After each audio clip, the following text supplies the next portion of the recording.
大家好，我阿傻，今天来分享 SS8 游玩的角色枪一的恶化分裂射击。火炬现在的环境实在有点浓，所以我就慢慢当休闲玩了，才会拖到现在才来分享。这季是选了之前就尝试过的分裂射击长驱来玩，长驱这季有稍微增强，搭配上这季新增的恶化系统后，上限比以往高了许多。目前伤害大约在15兆左右，不过因为我平时都不会去打升空，所以生存方面没有特别去做强化。如果是想要挑战高难度关卡的话，可能就需要再做一些调整了，至少异常状态都需要解决，不然像我现在的机体基本上只有麻痹可以打。角色部分使用新出的月3也可以，不过因为这季新增的调香让枪翼可以轻松的常驻魔术射击，伤害稳定了非常多，所以我就选择枪翼来看看表现了。木装部分伤害大约15兆，恶化基本上都能维持在10层以上。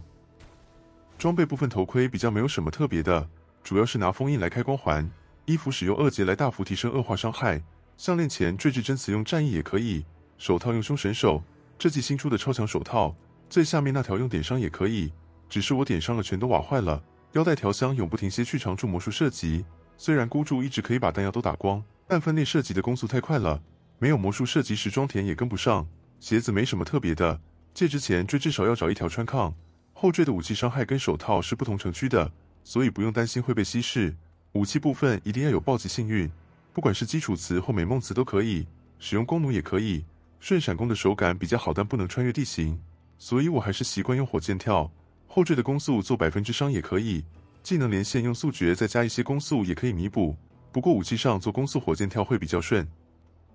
特性部分，裂风扳机与永不停歇这2个是一定要的，这季裂风扳机把顺序装填还回来了，也是稳定伤害的其中一个关键。倾泻与有备无患正常来说增伤不会差很多，不过因为分裂射击还有另外一个崇高辅助可以用，所以有备无患会好一些。追忆部分我都是随便用的，就洗一些用得到的词缀。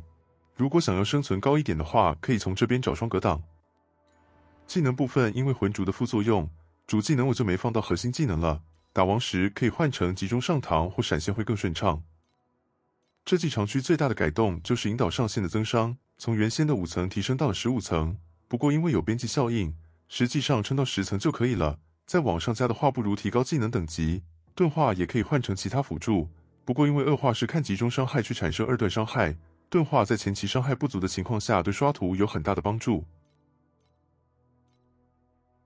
暗影弹是当激发技能用的，要使用恶意枷锁也可以，不过暗影弹还能造成虚弱会更好一些。由于加了挺多的物理技能等级，自己开锐力加持会比用天命拿更强。魂烛主要找加一咒与触发获得祝福，引导上限如果已经有加10层了，也可以换成额外物理或腐蚀伤害。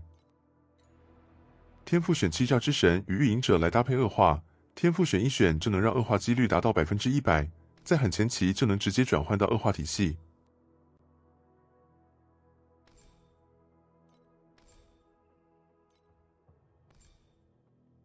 最后一个选择元素师来搭配长驱做引导的强化，快速仪式要改奇幻莫测也可以，小天赋点一个3元素点伤就可以打出冰结了。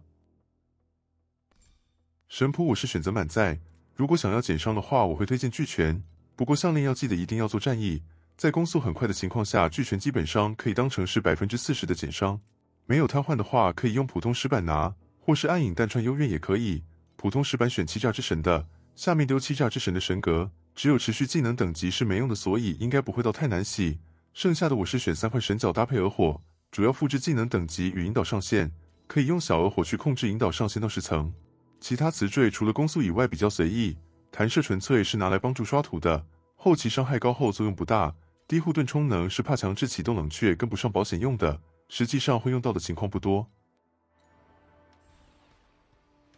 器灵部分使用引导上限与新出的腐蚀伤器灵，紫色的我一直抽不到6星，所以没拿出来用。小型宿命部分缺什么补什么，我主要都是拿来补攻失速。天命部分用一个火焰之灵来补暴击值，另外一个随意。我是使用烛心之剑，想说刷图可以一直使用集中上膛来位移，结果还是没办法一直闪。其他好用的像3眼猫或双城也都不错。这次大致分享到这里，火炬现在整体节奏真的挺慢，轻松玩每天上线浓一点就好，就是挺可惜的没办法去尝试很多流派。像这季其实就出了许多的特殊辅助，有蛮多看起来都挺有趣的，只是开发一个流派的成本实在太高了，还没办法确定完了之后能不能成。实在是没那个心力去尝试了。接下来到坡改版前，可能还会再玩一玩其他技能，到时候再看看要不要分享吧。我是阿傻，我们下部影片见。